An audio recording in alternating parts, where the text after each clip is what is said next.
दोस्तों आज हम पढ़ने वाले क्लास 9 पॉलिटिकल साइंस का चैप्टर नंबर 2 जिसका नाम है कॉन्स्टिट्यूशनल डिजाइन। तो दोस्तों हमने पिछले चैप्टर में पढ़ा था कि कोई भी रूलर या लीडर अपनी मर्जी से गवर्नमेंट को रन नहीं करा सकता है, बल्कि कुछ बेसिक रूल्स होते हैं जिनका पालन गवर्नमेंट को देश में रहने वाले सभी सिटीजन्स को करना पड़ता है। तो ये जो रूल्स एंड प्रिंसिपल होते हैं किसी कंट्री के, वही मिलकर बनाते हैं कॉन्स्टिट्यूशन। तो हम इस चैप्टर में कॉन्स्टिट्यूशन के बारे में बहुत कुछ पढ़ने वाले हैं कि कॉन्स्टिट्यूशन कैसे बनता है, उसे कौन बनाता है और किस तरीके से बनता है। अगर एक बार कॉन्स्टिट्यूशन बन गया तो क्या हम बदलती कंडीशंस के हिसाब से कॉन्स्टिट्यूशन में चेंजेस ला सकते हैं? अगर हाँ तो वो कैसे ला सकते हैं? तो ये सब सवाल आपके दिमाग में जरूर उठ रहे होंगे, और अगर नहीं उठ रहे हैं तो एग्जाम के टाइम पे पक्का उठेंगे। इससे अच्छा है कि हम इनको पहले ही पढ़। तो दोस्तों हमारे चैप्टर की शुरुआत होती है साउथ अफ्रीका से। तो पहले क्या था कि जो साउथ अफ्रीका थी उसमें 3 तरीके के लोग रहते थे, व्हाइट, ब्लैक और कलर्ड। कलर्ड यानी कि वो लोग जो ना ही गोरे थे और ना ही काले थे। अब जो साउथ अफ्रीका थी उसमें दिक्कत क्या थी कि जैसे हमारी इंडिया के ऊपर गोरे लोगों ने राज किया था, ठीक उसी प्रकार से जो व्हाइट माइनॉरिटी थी वो साउथ अफ्रीका के नॉन व्हाइट लोगों पर राज करती थी। मतलब साउथ अफ्रीका में काफी ज्यादा भेदभाव होता था उनकी स्किन कलर के बेसिस पर, और ये डिस्क्रिमिनेशन करवाता कौन था? जो वहाँ की व्हाइट गवर्नमेंट थी। इससे जो नॉन व्हाइट पीपल्स थे उनको काफी ज्यादा दिक्कतों का सामना करना पड़ता था। जैसे कि जो नॉन व्हाइट पीपल्स थे उनको व्हाइट्स के एरिया में रहने की परमिशन नहीं थी। रहने की तो छोड़ो, उनको वहां पर जाने तक की भी परमिशन नहीं थी। अगर जाना भी होता था तो उसके लिए उन्हें परमिट चाहिए होता था। साउथ अफ्रीका में जितने भी पब्लिक प्लेसेस बने हुए थे वो ब्लैक्स के लिए अलग होते थे और व्हाइट्स के लिए अलग होते थे। जैसे कि आप इस पिक्चर में देखो तो ये वाली जो सीढ़ियां, वहां से केवल गोरे लोग ही जा सकते थे और यहाँ से केवल काले और कलर्ड लोग जा सकते थे। ऐसे ही ये वाली जो चेयर्स है वो व्हाइट्स के लिए थी, वही ये वाली जो चेयर्स है वो नॉन व्हाइट्स के लिए थी।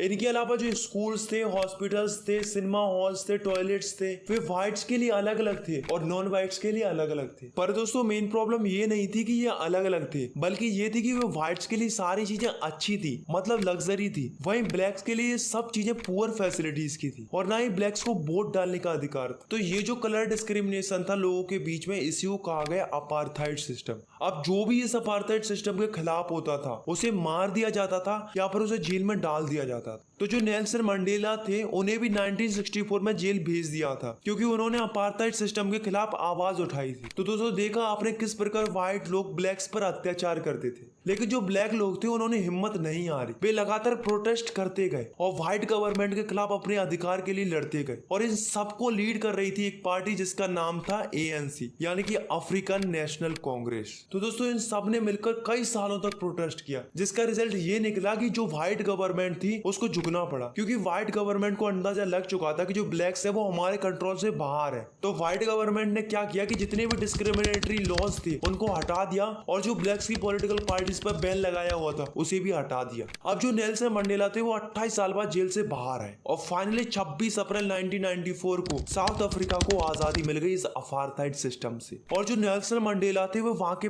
फर्स्ट ब्लैक प्रेसिडेंट बने। अब जैसे ही नेल्सन मंडेला वहां के प्रेसिडेंट बने तो ब्लैक्स के पास पावर आ गई। अब ब्लैक्स के पास दो ही ऑप्शन थे कि पहला कि वो व्हाइट से बदला ले लें या फिर उनको माफ कर दें और एक नई शुरुआत करें, और लोगों ने यही किया। तो जो ब्लैक लीडर्स थे उन्होंने कहा कि हम सारी पुरानी बातों को भूलकर एक नया कॉन्स्टिट्यूशन बनाएंगे जिसमें सबको समान अधिकार मिले, फिर चाहे वो ब्लैक्स हो फिर चाहे वो व्हाइट हो। तो 2 साल की लंबी डिबेट और डिस्कशन के बाद एक ऐसा कॉन्स्टिट्यूशन बनाया गया जिसमें साउथ अफ्रीका के हर एक नागरिक के पास समान अधिकार थे। सो फाइनली आज साउथ अफ्रीका के पास अपना एक खुद का कॉन्स्टिट्यूशन है, जिसकी वजह से वहां के लोग आज खुशी खुशी रहते हैं। Why do we need a constitution? आखिर हमें कॉन्स्टिट्यूशन की जरूरत क्यों होती है? तो इसे जानने से पहले हम ये जान लेते हैं कि आखिर कॉन्स्टिट्यूशन क्या होता है। तो constitution is the set of written rules that are accepted by all the peoples in the country. मतलब जो कॉन्स्टिट्यूशन होता है वो कई सारे रिटन रूल्स का कलेक्शन होता है, और अगर हम सिंपल शब्दों में कहें तो ये एक स्पेशल टाइप की बुक या डॉक्यूमेंट्स होते हैं जिनमें कई सारे नियम व कानून लिखे हुए होते हैं जिन्हें देश में रहने वाले हर एक नागरिक को मानना पड़ता है। तो ये तो एक कॉन्स्टिट्यूशन की बात। पर भाई ये तो बता दो कि कॉन्स्टिट्यूशन आखिर करता क्या है और हमें कॉन्स्टिट्यूशन की जरूरत क्या है। तो पहली चीज तो यही है,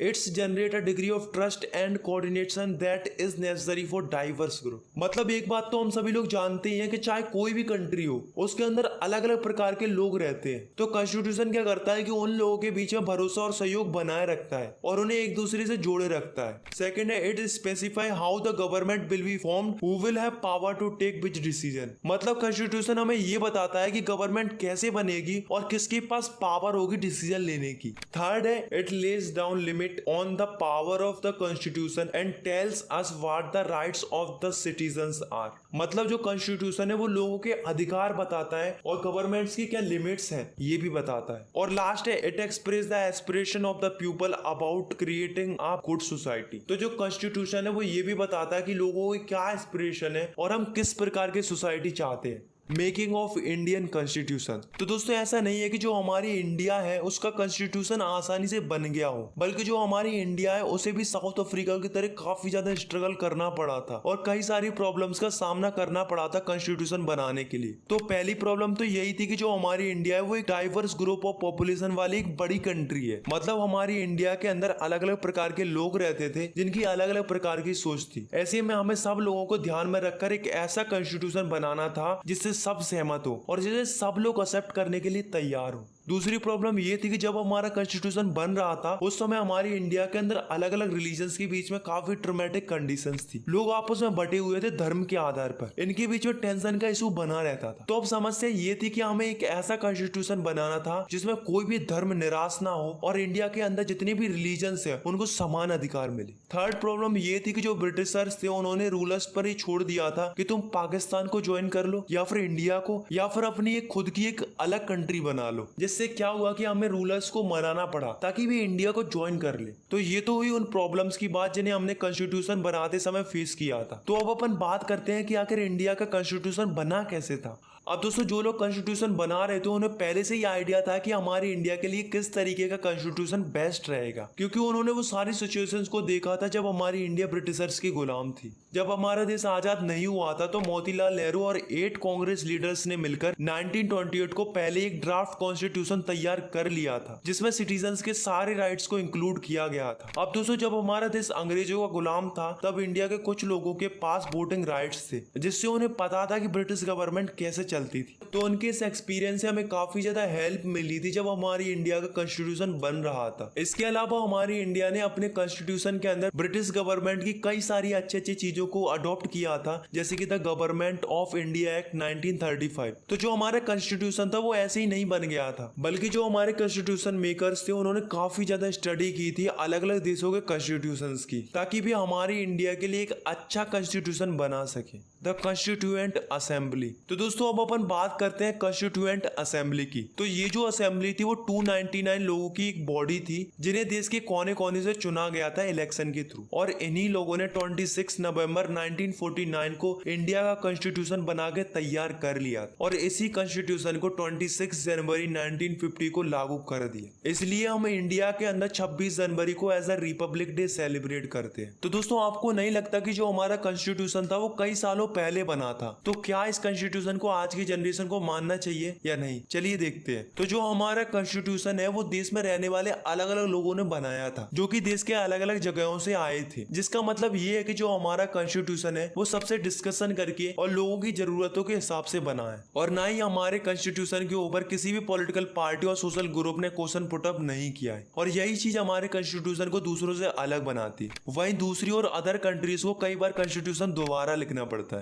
और जो हमारा कॉन्स्टिट्यूशन है वो बहुत ही ऑर्गेनाइज वे में बना था। सबसे पहले कॉन्स्टिट्यूशन का ड्राफ्ट तैयार किया गया था BR अम्बेडकर के द्वारा, जो कि चेयरपर्सन थे ड्राफ्टिंग कमेटी के। उसके बाद कई सारी डिबेट और डिस्कशन हुई और 2000 अमेंडमेंट लाए गए, तब जाके हमारी इंडिया का कॉन्स्टिट्यूशन बना था। तो जो वैल्यू हमारे कॉन्स्टिट्यूशन की आज से 70-71 साल पहले थी वो वैल्यू आज भी बरकरार है। तो इससे हमें आज भी पता चलता है कि हम अपने कॉन्स्टिट्यूशन से कितने खुश हैं। Guiding values of the constitution. तो दोस्तों अब अपन देखने वाले हैं किन की आइडियोलॉजी के हिसाब से हमारा कॉन्स्टिट्यूशन डिजाइन किया गया था। तो जो गांधी जी थे वो भले ही कॉन्स्टिट्यूशन असेंबली के पार्ट नहीं थे, पर कॉन्स्टिट्यूएंट असेंबली के अंदर बहुत से लोग ऐसे थे जो गांधी जी के आइडियोलॉजी को फॉलो करते थे। गांधी जी ने अपनी मैगजीन यंग इंडिया के अंदर 1931 में भी बताया था कि उन्हें किस टाइप का कॉन्स्टिट्यूशन चाहिए। गांधी जी चाहते थे कि इनइक्वालिटी को खत्म कर दिया जाए और सबको समान अधिकार मिले, और जो अम्बेडकर जी थे वो भी यही चाहते थे कि इनइक्वालिटी को खत्म कर दिया जाए। दोनों के व्यूज सेम थे, दोनों ही चाहते थे कि इनइक्वालिटी को खत्म कर दिया जाए, पर उनके रास्ते अलग अलग थे। Philosophy of Indian constitution.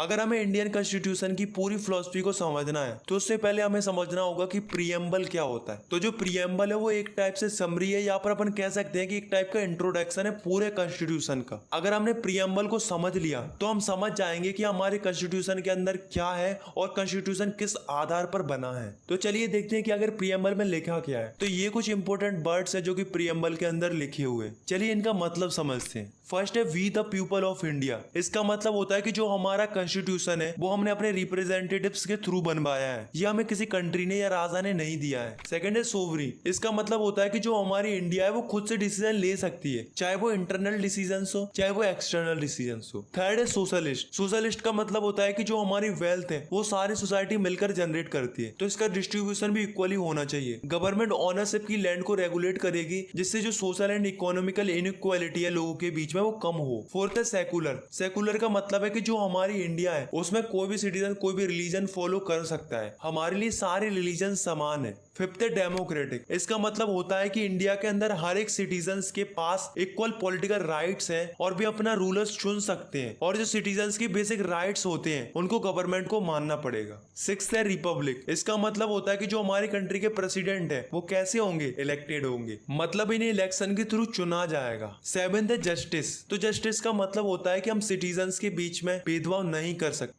Eighth liberty. तो इसका मतलब होता है कि हमें पूरी आजादी है अपने थॉट्स की, एक्सप्रेशंस की और एक्शंस की, मतलब हम पूरी तरीके से आजाद हैं, हमारे ऊपर किसी भी प्रकार का रिस्ट्रिक्शन नहीं है। नाइन्थ है इक्वलिटी। इसका सिंपल सा अर्थ होता है कि सबको इक्वल अपॉर्चुनिटी मिलनी चाहिए। टेंथ है फर्टर्निटी। तो फर्टर्निटी का मतलब होता है कि आपस में भाईचारे के साथ रहना चाहिए और एक दूसरे की रिस्पेक्ट करनी चाहिए। तो ये जो प्रीएम्बल है वो हमें क्या बताता है कि हमारे कॉन्स्टिट्यूशन के अंदर इन सब बातों का ध्यान दिया गया है। Institutional design.